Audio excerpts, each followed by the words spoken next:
Swinging a high drive into center field. Hits at the wall. It is gone!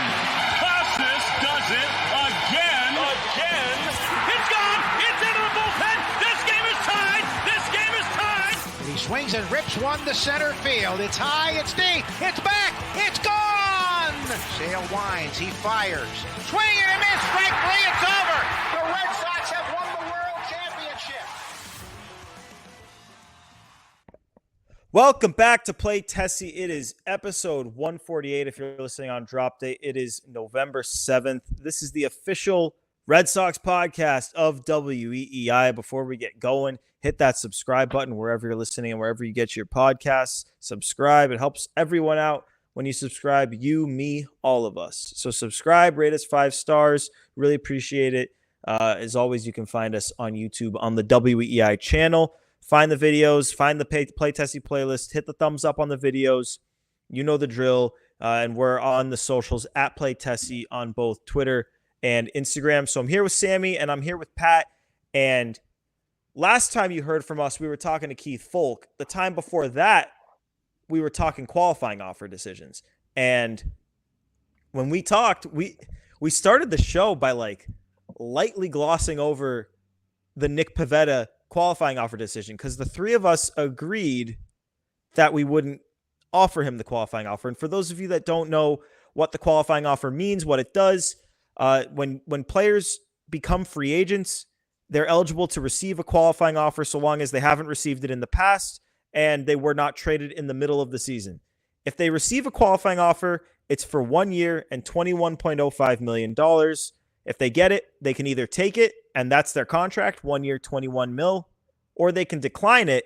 But if they decline it, then the team that they sign with has to give up a draft pick depending on how much they spent in the prior year. For most teams, that would be a second-round pick. And the team that offered him the qualifying offer, in this case the Red Sox, would get a pick depending on how much they spent. And in the Red Sox case, it would be a pick at the end of the second round if Nick Pivetta is to decline the qualifying offer and go sign with another team.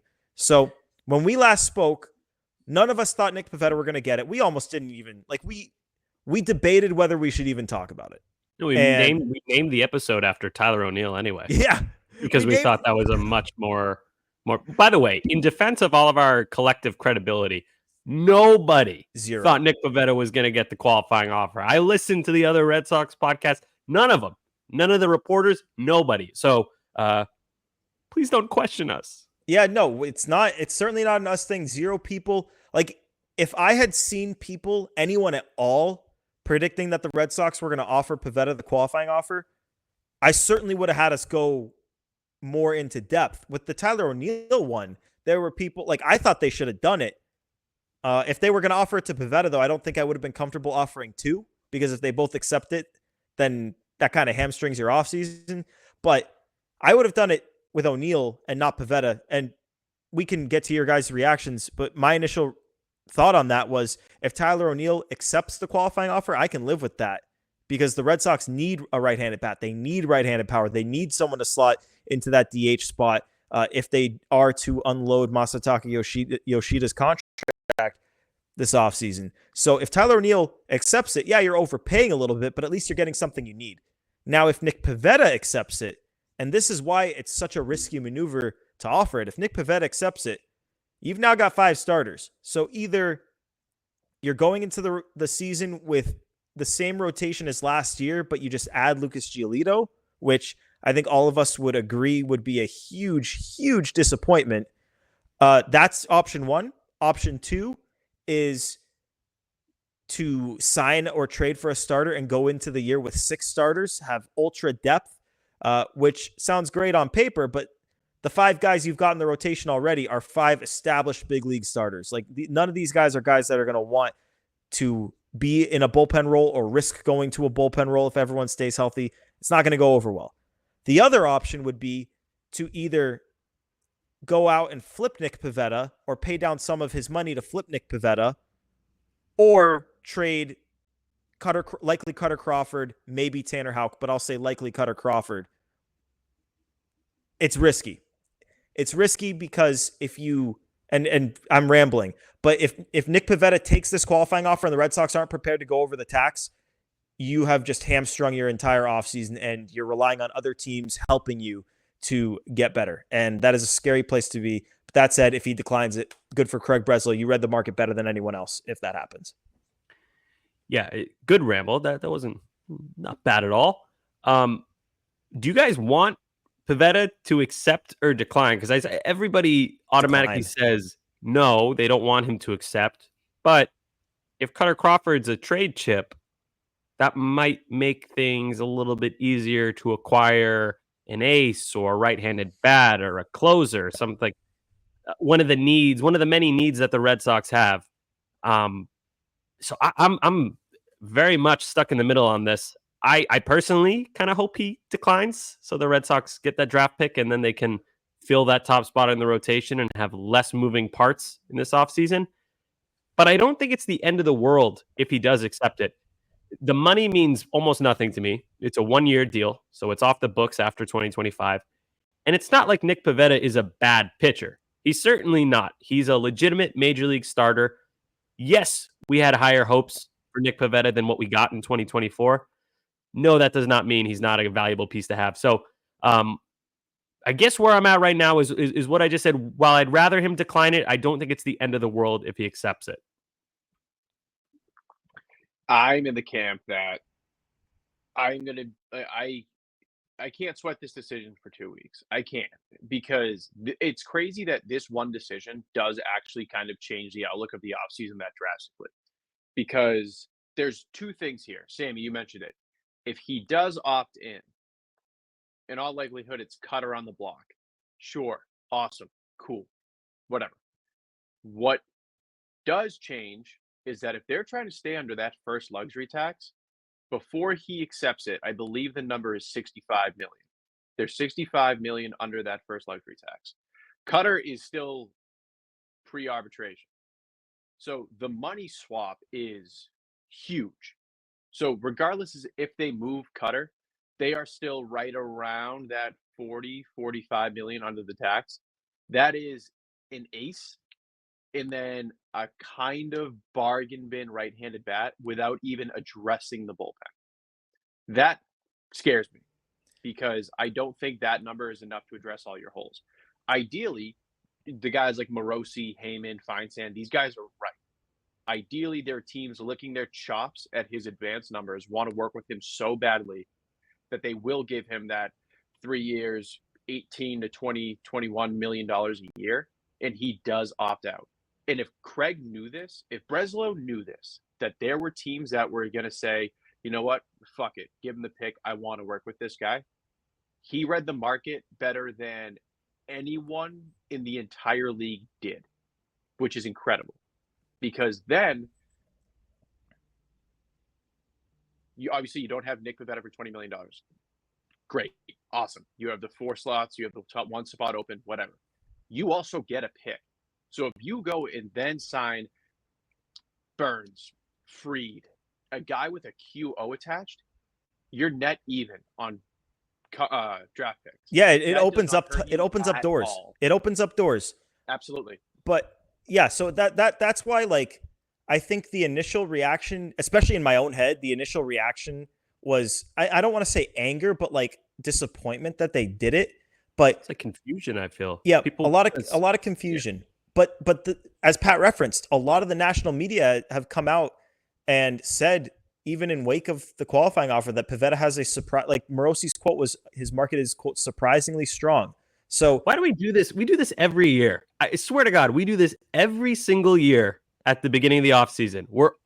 Everyone is always shocked at the prices of starting pitching. Like, wow, this guy's got a great market. How do we not see it coming? It happens every single year. So I would be surprised now with the qualifying offer if Pivetta's got an unbelievable market. But without the qualifying offer, that's a legit major league pitcher. He's not that old. He's got some upside. We've talked about the stuff, and people hate to hear that, but the stuff is nasty.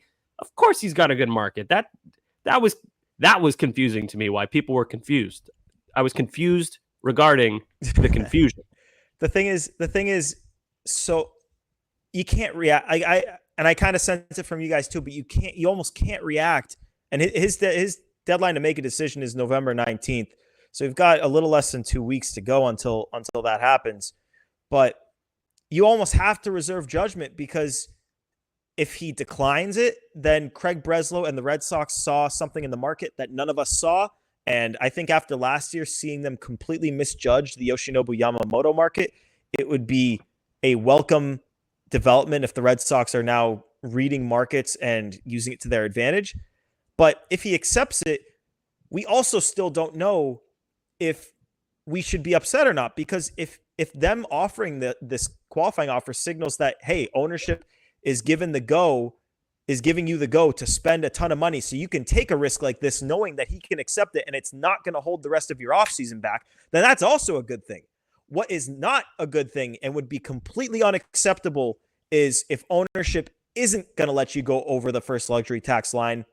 You don't know that Nick Pivetta is about to reject the offer, and that if he accepts the offer and that now holds you back with what you can do financially. Pat talked about it, where, yeah, if you want to sign an ace, go for it. But guess what? Now you're right up to the tax line. You haven't even addressed the bat. You haven't even addressed the bullpen.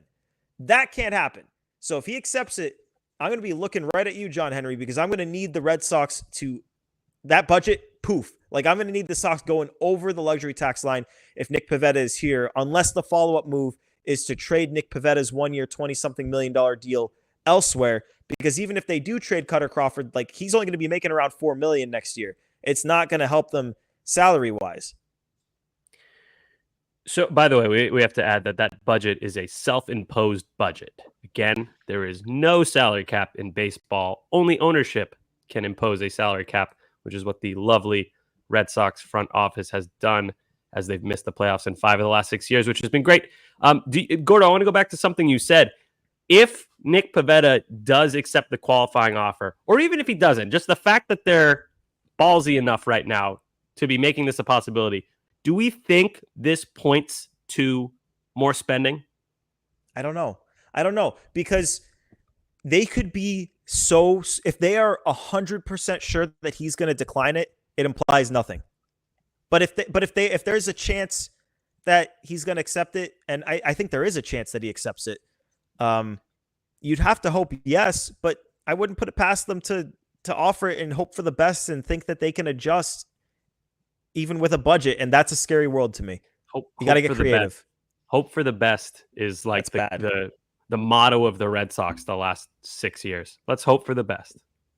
Yeah. The thing is, you go, Pat. Sorry, I was going to say, I think that does kind of indicate that they're willing to spend, because $20 million for a number 4 or 5 pitcher last year, that's not happening. They didn't even give, like, that Giolito money. He was supposed to be like the number 2. They're giving this for a guy they know is a number 4 or 5. That points to me, okay, we're going to spend money. The other side of it is, and I don't know if we'll get to it, but the agents are saying they're giving every indication that they want to add elite talent. A year ago, Scott Boras was saying that Craig Breslow was throwing rolls of quarters at him for Teoscar Hernandez. Like, what are we doing? Like, no, Pat, you bring up a good point there. That is what's different. We'll get to this a little bit later in the episode, but there are indications that they're ready to spend, and a risk like this kind of does, in most worlds, imply it.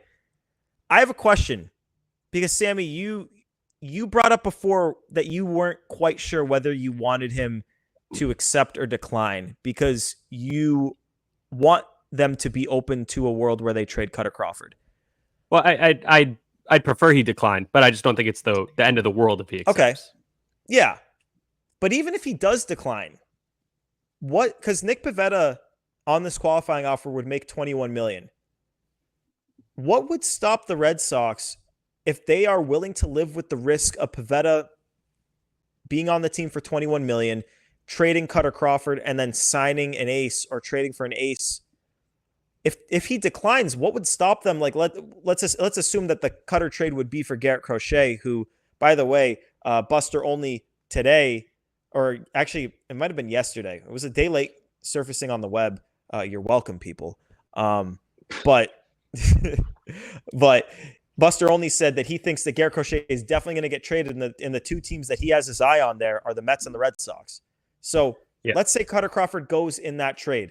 If Pivetta declines, what stops the Red Sox from taking that $21 million and saying, okay, Jack Flaherty, like we're going to give you a 4-year deal worth $21 million a year. And then all of a sudden your rotation, like how can start opening day, but then it's how Crochet, Flaherty, Bayo, Giolito. That's like one of the best rotations in the sport. Like I don't think Nick Pivetta has to accept the qualifying offer for Cutter Crawford to be a potential part of a Garrett Crochet trade. I agree. It's a hell of a rotation you just outlined. I would probably cry tears of joy. Part of the reason I said I don't mind if Nick Pivetta accepts it is because I think that if Cutter Crawford is moved, it would be in a big trade with the White Sox to acquire Garrett Crochet, who is on a similar contract that doesn't really hurt you much at all in the way of the luxury tax, which again is self-imposed. We shouldn't have to care about this, but here we are. We are well aware at this point that we do have to care about it.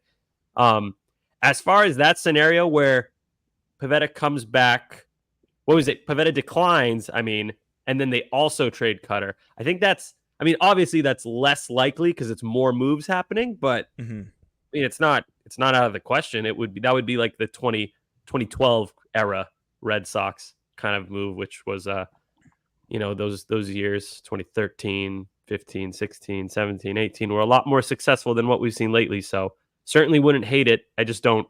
I think their rotation is going to be pretty much the same as last year with one big change. I think I agree with you just because I think there's a good chance that if the Red Sox want to get, I think that there's a better chance that the Red Sox either sign one of those aces, the Snell or Fried type guys, or trade for Crochet, but it takes a big four prospect, meaning Cutter Crawford is not included. Because for Cutter Crawford to be included, you're building up with other pieces so you don't have to include a big four. I don't think you're trading a big four guy and Cutter to get Crochet. Agree. If you can get away with Wilyer Abreu, Cutter Crawford, and Blaze or Cespedes as one of those good but not great prospects, that would be fantastic. I just foresee, and we're going to dig deep into the Garrett Crochet trade scenarios at some point. We keep teasing this. It's coming. Don't worry. We're going to talk a lot about it. I think that would be great. I just feel like there's going to be so many teams in on Crochet. He's so attractive as a piece that you can add. 25-year-old ace caliber pitcher with 2 years of team control who wants to be extended. That's the key. He wants to be extended. That is what sets him apart from every other trade candidate. Exactly, right there. but that's why he's so popular. So I would love, not that I don't like Cutter or Wilyer Abreu. I think they're both great players, but if you can get a guy like Garrett Crochet for those guys and a few of your mid-tier prospects, fantastic. I can't fathom that happening. I think it's going to have to come at the price of one of your big four prospects. So I want to push back a little bit because I don't think that you're giving enough credit to the player that Wilyer Abreu already is in Major League Baseball. He's got 5 years of control, just finished his rookie year. He's very thick. The best defensive right fielder in the AL. He is a Gold Glover. He's a good base runner, and he mashes right-handed pitching. The one flaw in his game is that he hasn't quite figured out lefties yet. But being on a team like the White Sox, he'd have every opportunity to figure that out. And obviously, if he learns to hit lefties even a little bit, I know it's kind of weird to label him like this because he wasn't a big prospect. But if Wilyer Abreu learns how to hit left-handed pitching even a little bit, that's a star player right there. And he has 5 years of control left. So that is a really, really if you're the White Sox, call me crazy. Wilyer Abreu's trade value is, I think, on par with maybe not every member of the Big Four, but with one or two of them. It's right there. Yeah. Maybe. That's tough. That's such a tough call. Man, but God, that would be depressing to see Wilyer Abreu in a White Sox uniform in that empty stadium losing 13-1. Yeah. I don't know, man. I don't know. It really depends on how the White Sox view Wilyer Abreu, because how many guys have we seen? Remember Chris Coughlin? He won Rookie of the Year with the Marlins in 2008 or 9, was not a top prospect, and then fell off a cliff right after that. So when you don't have that top prospect pedigree that our good friend Bradfo has told us time after time, teams care about that. I just don't know. I don't know if we have our Red Sox goggles on or what, but like, yes, great player. I just don't know if it's enough to get a horse like Garrett Crochet if you're just also including Cutter and then a mid-tier guy. We'll see. I hope I'm dead wrong. I also think that saying Willie Abreu's bad and hitting left-handed pitching is wildly underselling it. He's horrendous at hitting left-handed pitching. I just pulled up the numbers. It's bad. Against righties this year, 14 home runs, 53 RBI, 266 average, 825 OPS. Those are damn respectable numbers. That's a really good, productive corner outfielder. Against lefties, 1 home run, 5 RBI. What's the at-bats? He had almost 70 at-bats. 180. Costas was bad against lefties. Devers wasn't good against lefties when he came up. I'm not super worried. Here's the thing. OPS. It's bad. It's bad. But this is a guy who, when he plays, doesn't feel like he was a rookie, but he was a rookie. Like, as Sammy said, like you would see the Red Sox build in restrictions, not letting Costas, Duran, Devers, guys like that face lefties. They did the same with Willier, and it feels a little bit more like it was for a reason more than just protecting him. Like with Costas and Devers, it felt like, oh, I'm just protecting them. I'm going to give them good matchups while they find their footing in Major League Baseball. With Willier, it was that, but also it was like, if this guy faces a lefty, like, he's going to get out. I want to make sure we have time to talk about Tyler O'Neill and a couple of the other things coming out of the GM meetings that are ongoing as we record this podcast, but leave you with one question that I'm going to ask you guys about Nick Pivetta. Would you rather Nick Pivetta accepts the qualifying offer and is the same pitcher that he's been for his Red Sox career, low 4s ERA, every fifth day? Would you rather he do that? Know where you're going with this. Or would you rather he leave and become this offseason's Seth Lugo for another team? I sniffed that one out from a mile away, Gordo. That's an evil question to ask. Yeah. I'd rather him decline it and go somewhere else and be Seth Lugo. I'm not just Red Sox get better, period. If he goes to the Astros and he's great, or the Rays and he's an opener with a 0.1 ERA, I don't give a shit. Just make the Red Sox better first and first mostly. I don't even know if that's a term, but I'm going to use it anyway. Pat, what about you? Yeah. I mean, it's a non-answer, but it depends on like the counterpunch. Like if he goes and he goes and he's Seth Lugo for the Astros, but we get Garrett Crochet or Max Fried or Blake Snell, I don't give a shit what he could be. Randy Johnson, I don't care. Like the Red Sox got better with him not on the roster. But like selfishly, no, not even. No, I just don't want him on the Red Sox next year. Yeah, no, that's where I'm at too. Even if they don't get any better, at least they got a pick. Like if Nick Pivetta has like a 4.2 ERA on the Red Sox next year, making $21 million, and as a result, of course, it's a lot harder for them to make the move to get an ace. Like he can go and be Seth Lugo. I can't have another year of that. We need number one starting caliber pitchers. Let's talk a little bit about Tyler O'Neill. We talked way more about Tyler O'Neill on our episode talking about qualifying offers than we talked about Nick Pivetta. We barely talked about Pivetta. But with Tyler O'Neill, if I remember correctly, I wanted to give it to him. I definitely wanted to give it to him. I believe Pat wanted to give it to him, and Sammy was kind of on the fence, but maybe leaning towards not giving it to him. Correct. With Tyler O'Neill not getting the qualifying offer now, he's free to sign with any team for any contract. There's no draft pick compensation. He's represented by Scott Boras, and the free agent predictions on a bunch of platforms, I would say for the most part, have been 3 years and somewhere between $40 and $50 million.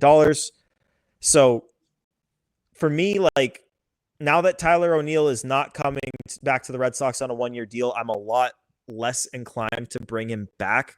just because a 3-year deal for a guy whose body has not been able to stay healthy through a season is a little bit scary. And then also, not for nothing, but my white whale is Vladimir Guerrero Jr. I want him to be the DH of the Red Sox for years to come. I want him to split time with Rafael Devers at first base. I want him to split time with Tristan Casas at first base. I want those 3 guys to be lineup cornerstones on the Red Sox for years to come. If you sign a DH for more than 1 year, yeah, I guess you could trade him, but as you're seeing with Yoshida right now, it's not always that simple. So if they sign a DH for multiple years, I'm just going to go ahead and assume that dream is dead for me. So yeah, I want a 1-year guy. I'm fine if it's via trade. I'm fine if they overpay for the 1 year, but at this point, maybe a 2-year I'd consider, because those are a little bit easier. With 1 year left, it's a little bit easier to offload. But I was a little bit disappointed it was Pivetta and not ONeal offered the qualifying offer. And at this point, I don't know if I'm paying ONeal the money that he's going to command to come back, even as good as he was against left-handed pitching last year. Yeah, it's kind of where I'm at as well. Even though I was leaning slightly no towards Tyler O'Neill getting the QO, if I had to pick him or Pivetta, I would have gone O'Neill, no brainer. But my issue with O'Neill is the same thing it's always been. I love the power, love that he's right-handed, nice guy, but the strikeouts, so many of them. I feel like you can fill that kind of DH part-time defender role with someone else. It's just, yeah, I think it's an okay fit, but not a great fit. So no, I would not give him anything 3 years. I would give him like the Lucas Giolito style contract where it's a year and then an option. But it would have to be like a mutual option. And I don't think O'Neill would accept that coming off a 31 home run season where he stayed fairly healthy. You could take a risk. You could take a risk, like the Giolito thing. You could take the risk and be like, we'll give O'Neill a heavy 2-year deal and hope that he outperforms it. And if he doesn't, then it's like, okay, like you're stuck with the year. But you could do the old school Patriots move where it's like an incentive laden contract. I don't know. It's getting hairy. It's a little complicated. I would probably look elsewhere. That said, if they bring back Tyler O'Neill, I don't think anyone's going to be disappointed. Yeah. Also worth noting, the guy that everyone wanted instead of O'Neill, Gordo, you did a poll about it, I believe. Teoscar Hernandez did get the qualifying offer. So that is probably not going to happen. Pat, I want to get your take, but Sammy, since you brought it up, I will say this. If they passed on giving Tyler O'Neill 1 year, $21 million, just to give Teoscar Hernandez a 3-year, $20+ million a year deal and give up a pick, I'm going to be pissed. Pat, give me your take. Yeah, a year later too. So he's a year older, and he wanted to come here last year. I'll be mad. I'll be mad. But Pat, take on this. Take on them not giving O'Neill the qualifying offer. And is there a world where you would bring him back at this point? Yeah, I mean, I made my point about giving him the QO last episode. To me, it was so obvious. You have guys on the way up. Roman at some point will be up. Braden Montgomery probably won't be too far off. Like that 1 year cushion contract, O'Neill gets paid, you get right-handed power, you have an everyday outfielder. It just lined up really, really well. And now that he's a free agent and you're looking at most likely going to have to give him 2 years, it gets hairy because not only are you giving him, let's say 2 years, $30 to $36 million total, it really hamstrings you roster construction wise beyond this year. Because in the second year of that deal, if he sucks next year, you have an underperforming, injury-prone, $18 million outfielder while you're actively trying to play the number 1 prospect in baseball. While also, if they don't move up Yoshida, have an injury-prone DH who can't hit for power. Like, that is a bad spot to be in. The 1 year contract made so much sense on paper, especially knowing that they're really, really targeting starting pitching relievers and then, a right-handed bat. O'Neill's a right-handed bat. The strikeouts are there, whatever. But it was 1 year. You can live with that if you shore up the bullpen, shore up the pitching staff, get an ace. Now Pat, let me ask you something. Yeah. Let me ask you something. If you knew that because my answer to if I knew that they were giving Nick Pivetta the qualifying offer, and you obviously understand with Nick Pivetta, there is risk that he's going to accept it. if I had known that they were giving Nick Pivetta the qualifying offer, I would not have given them both the qualifying offer. Because if they both accept it, yeah, okay, so you're on that boat too. Because if they both accept it, you talked about like $65 million to spend. If they both accept it, guess what? You're down to 20 to 23 mil, and you still haven't added your ace. Like that's a tough place to be. Yeah. So here's why I don't think he's going to be back. Why I will say this. And this is understanding that at the GM meetings, the Globe reported that Scott Boras and the Red Sox have met about Tyler O'Neill, and this is coming after the qualifying offer decision. So the Red Sox have checked in on his market again. But what I will say is if the Red Sox were not going to offer him a 1 year, $21 million deal, and he's going to command the 3 years and $45 to $50 million that the media seems to think he's going to get. If the Red Sox weren't willing to do 1 year, $21 million, I promise you they're not willing to do 3 years, 50. It's just they're just not going to do it. They're just not going to do it. Their eyes are looking elsewhere, and maybe their hope is Nick Pivetta declines the qualifying offer, and hey, now we can go after guys like Willy Adames, Alex Bregman, Anthony Santander, Teoscar Hernandez, and it's a net. You don't lose any picks because Pivetta declined the qualifying offer. Maybe that's their plan, but it's certainly not going to be passing up a 1 year, $21 million deal with Tyler O'Neill to now have to commit 3 years to him. I don't see it. Yeah, I agree. No shot. I think it's either a pillow contract, like I mentioned, or the 3 year thing is not. Pretty much no shot. Also, yeah, if his market craters, that's the only way. Would you really want to give a guy with that injury history 3 years of commitment? No, I don't think I would. Pat, would you do it? I wouldn't do it. 3 years at 15-ish. Nope. No. Not with the way the Red Sox roster is, not with where the Red Sox organization is right now. There are teams that need right-handed pop. I look at the Marlins, I look at the Orioles, teams like that could use it. But with the Red Sox, yeah, they need it right now. But with where their farm is, I think there's a high likelihood that this is just a 1 year need. Even with the guys coming up being left-handed, like with Christian Campbell and some of the other options potentially hitting free agency next year. I'll talk about Vlad every single podcast if I have to. It's a 1 year need to me. I don't think it's a multi-year need. I think he goes to Seattle, close to home. That's true, and he was a fan. He was a fan growing up. He's drafted by them. Yeah, I mean they're right near Canada. When the Blue Jays play the Mariners in Seattle, it's like half Blue Jays fans. It's the weirdest thing you've ever seen. A lot of Canadian representation up there. A lot of Canadian baseball talk on this episode as well. Yeah, it's true. 2 Canadian players. Let me read you guys a quote from Craig Breslow at the GM meetings. He was talking a little bit about their search for elite talent on offense. I found this quote interesting. He said, "I don't think we've been shy about the fact that our position player group is further ahead than our pitching group. And so as it relates to upgrades, it will require really elite talent in order to upgrade the position player group in certain instances. So we'll kind of focus our attention appropriately, but we're going to engage. We're going to explore anything that we think makes us better." And I found that quote interesting, and I kind of like where his head's at, because the offense long-term is in a place, I think, where you basically either need a holdover for the DH for your guys coming up, or you got to chase elite talent. They're not in a place right now where you should go for a guy who would hit 6th or 7th in your order, a 3 or 4 year deal for a solid bat. Like, to me, that opening at DH needs to be a right-handed thumper, or in some cases like Anthony Santander, a switch hitter, a thumper who can hit left-handed pitching, who is a long-term fixture for you because he's a stud. And if you can't get that, I want to hold over so I can try to get that again next year. Sammy, you're muted. Sammy. Sorry.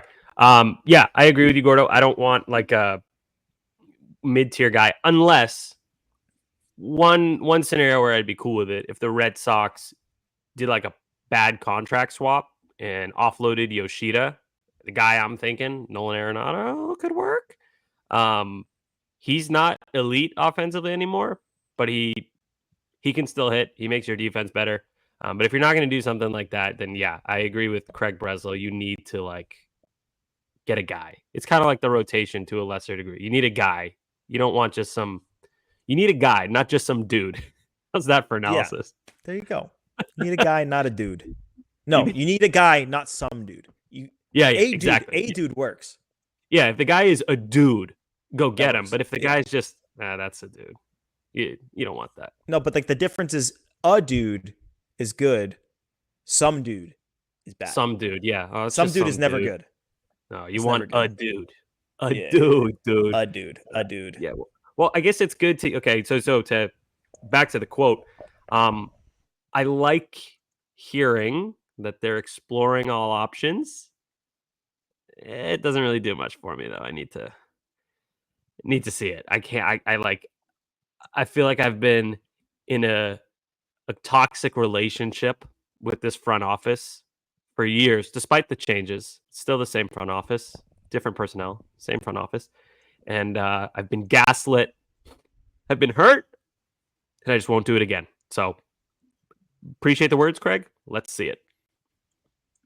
So that's actually a very good segue into something that I tweeted about at one point today.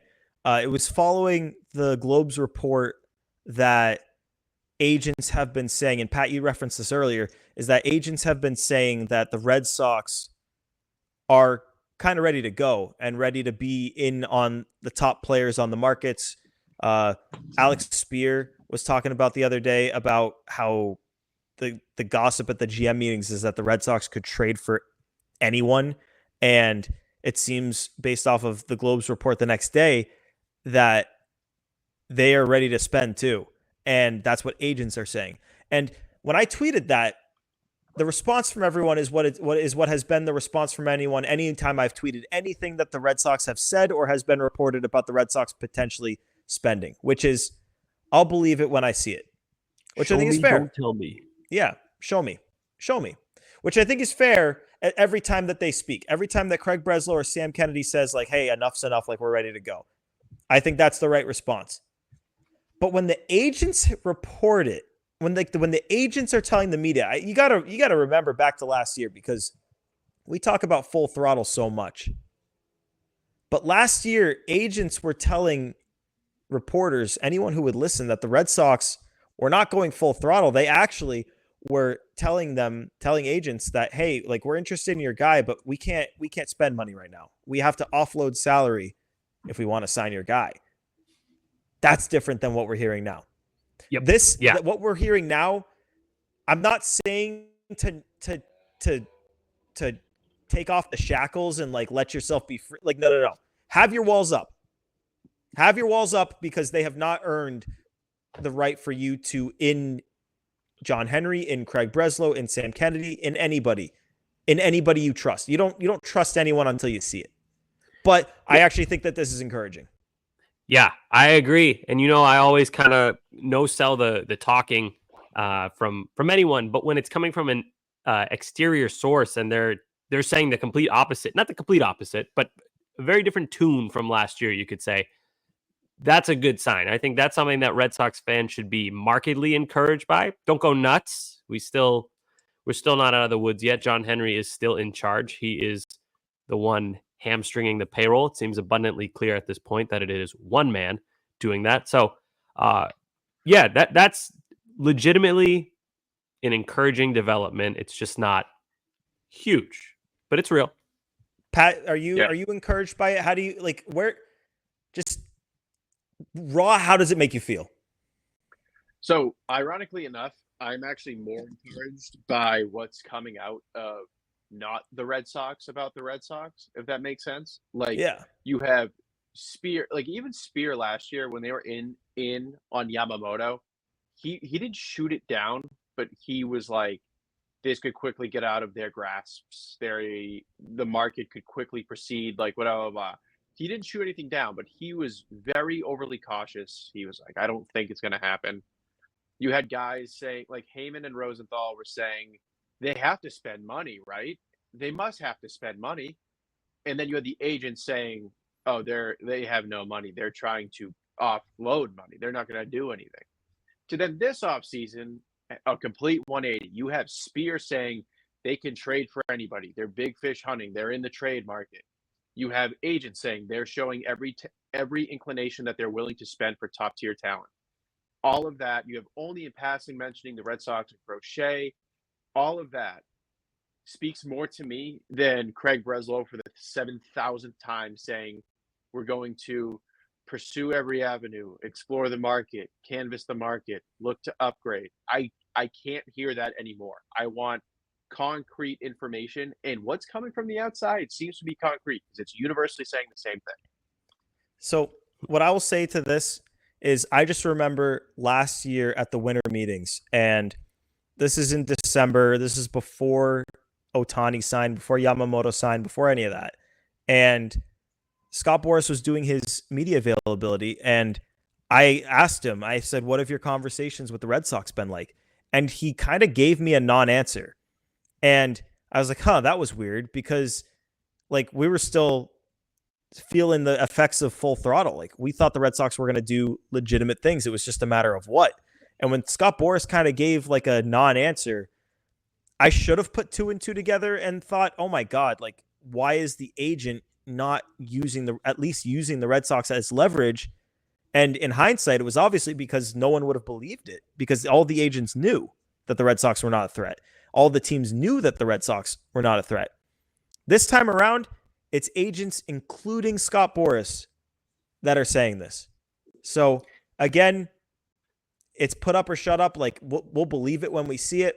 But at this point, it's getting harder and harder for me to like not break the walls down. I want to break the walls down, and I'm in the process of like chipping away at it, but like also stopping myself because I don't want to like get hurt.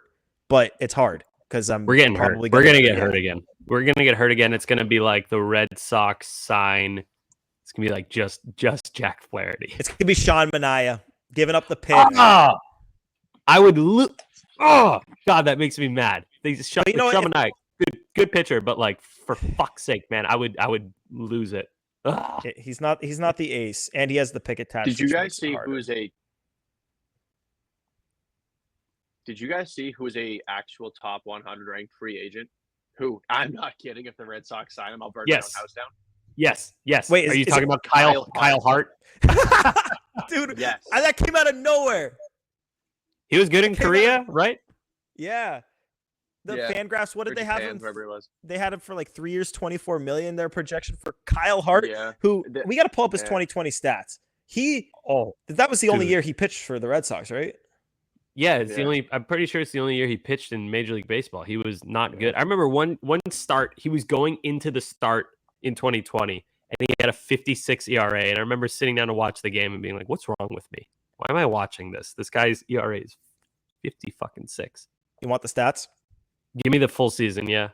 So you're right, Sammy. 2020 was the only year that Kyle Hart pitched in the majors. He pitched 4 games. He started 3 of them, 11 innings, 21 runs, 19 of them earned. Good for a 15.55 ERA. But yeah, it's pretty good. Any enough said from you guys before we get on out of here?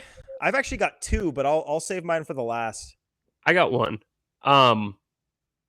Does the qualifying offer kind of feel a little dirty to you guys? Because I feel like let's take Tyler ONeal, for example. He's had a lot of injury problems 2022 and 2023. In 2024, he hits 31 home runs and plays very well overall. And now the Red Sox are like, if they had offered it to him, they would be giving him 1 year, $21 million, which is great. But like, if he declines that, he can either accept that and get a 1 year deal, which if you're a guy who has injury issues and you just had a great season, you don't want to be taking a 1 year deal. You just did that. And then the other option would be to get that multi-year deal, but you're going to get much less money because you have a pick attached to you. So I just feel like the more I think about the qualifying offer, kind of like the dirtier it becomes. Well, they almost got rid of it in the last CBA. Like that was one of the last things that the players union ended up conceding to get that thing across the finish line. Like it definitely is dirty. I thought it was done for because it feels wrong. Yeah, it's like you're suppressing their ability to negotiate. And it's not, I'm not like, my heart's not aching for these guys. Oh, you only got $21 million. But Yeah. like, it's more, it's the principle of it. And it's from the lens of like Major League Baseball money. 21 million is a lot. But if you're trying to get a contract, you want more than 1 year, 21. You want, if you're Tyler O'Neill, you just hit 31 bombs. You want 3 years, 45 million, lower AAV, much more money overall. Something like that. So I don't know. It rubbed me the wrong way, the qualifying offer. It always has, but it's just, we're talking about it so much. I keep thinking about it. It's just so like, ugh. It's so funny because in the past I hated the qualifying offer because it would for the more so impact the Red Sox having to give up the pick because they were signing big free agents. And more recently, it's like, oh, it's a good thing because now they're getting the pick because they're losing the free agents and not signing anybody. It's a good point. We look at it from the other end of the spectrum now as a small market Red Sox. That's true. Roki Sasaki likes small market teams. Look no further. Boston, yeah. Fans even show up here? No, man. God, no. They don't care. We're not insane. No. No. Anyway, but if he gets posted, we'll talk a lot about him. Yeah. I think. Well, that's all I got. I just wanted a virtue signal about how great of a guy I am. I'm just looking out for those poor, broke Major League Baseball players who can't seem to make any money. Great guy. Pat, you got anything for us at the end? Yeah. I hate it because I hate him, but we have to talk about it. Scott Boras had some certified fucking bars today. Oh, yes, he did. Heaters. Two very, very good ones. Scott Boras was asked if he anticipates Blake Snell will have a different free agency experience than last year. Scott Boras said, quote, "There's no doubt the Snelling salts created a lot of whiffs, and the market has definitely awakened." Boo! So good. So good. So I read that one first. I was like, oh, damn. That's a pretty good one. Then I saw the Pete Alonso one. That is Drake's ghostwriter type. It is so good. Boras, when asked about Pete Alonso, there's been a lot of talk about this being a bear market for first baseman, but for Pete's sake, it's the polar opposite. Oh, that's so good. Oh, fuck off, Scott Boras. No, Sammy, it's brilliant. No, it is. I got another one from today. Or today or yesterday. Hit me. On Corbin Burns, he said, essentially, he continues to be a Corbin copy of himself. He's so good. These are my favorite. We just need a beat behind it. That's all we need. So the Corbin one is his usual bullshit. The Blake Snell and Pete Alonso ones, he sat down last week and like wrote those down. Those are not up. No, he's got a pro. He pays a legitimate writer $90,000 a year to come up with clever lines about his free agents. I want to know who's employed. That's it. To do that. Eminem versus Scott Boras rap battle. I want to see it. Scott Boras wins. But also, like, what if he was legit rattled after he kind of had a bad year where he with what, Chapman, Snell, Montgomery, Bellinger, yeah. Those four guys who were late to sign last offseason. What if he was like, man, I got to get my puns and my rhymes right this time. I wasn't going hard enough. That's why they didn't sign until February. It's my fault. I'm gonna bring the heat this time. You think he's maybe extra motivated? Maybe. He has a ton of free agents this year, man. Like it could go beyond the lines. Like he could get his revenge in dollars too. He could. Dude, you talk about guys who are really strapped for cash, who really need money, who I feel terrible for. Scott Boras, that poor guy. He can't even afford a McDonald's burger. Poor guy. Certainly not. Oh yeah, this offseason is big for him. His house is on the line. The bank is going to take it if he doesn't have a good offseason. So we will see how that goes, man. Oh, I'll give you my enough said.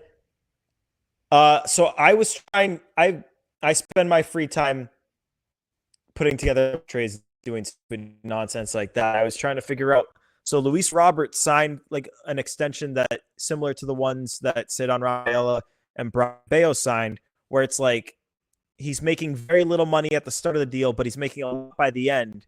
But the luxury tax calculations for like the CBT, it's just the average of the deal divided by the years. So Luis Roberts' CBT hit is $8.3 million every single year. But if they traded him, the team that gets him would pay him $15 million. So I was trying to figure out if that team that gets him would, if their CBT hit would be the 8.3 that it is with the White Sox, or if it's the 15 million because they're acquiring 15 mil. The long story short, I asked ChatGPT, and ChatGPT told me it was 8.3.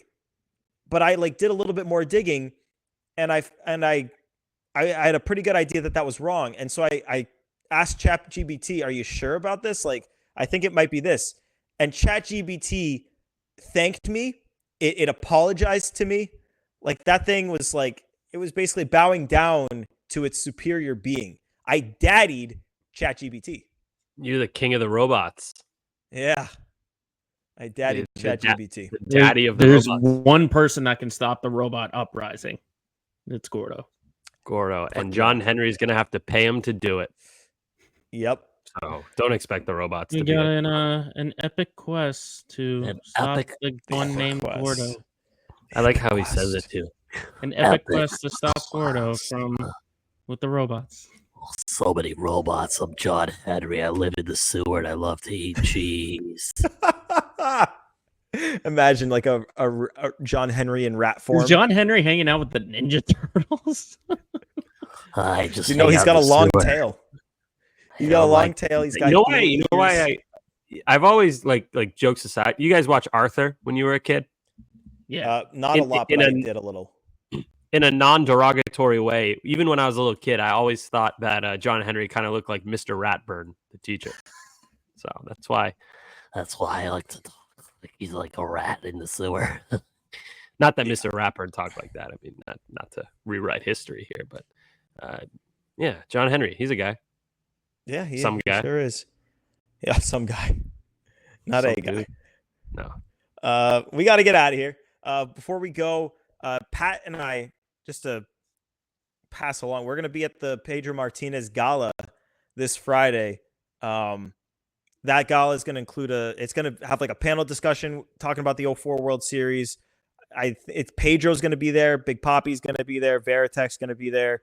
Derek Lowe's going to be there. Orlando Cabrera is going to be there. It's going to be hosted by Dave O'Brien. I think Jose Batista and Carlos Gomez are also going to be there. So anyway, if you want to get tickets, you can get them. It's PedroMartinezFoundation.com/gala.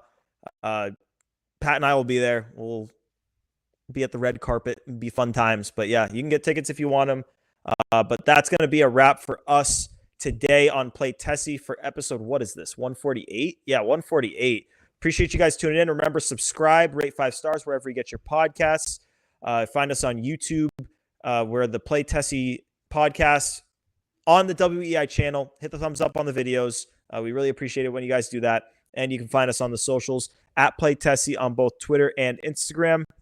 We'll be back in your ears first thing Monday morning. But till then, for Pat and for Sammy and for Joe, it's in the back producing. It is Gordo here for Play Tessie. Thanks for tuning in. Peace.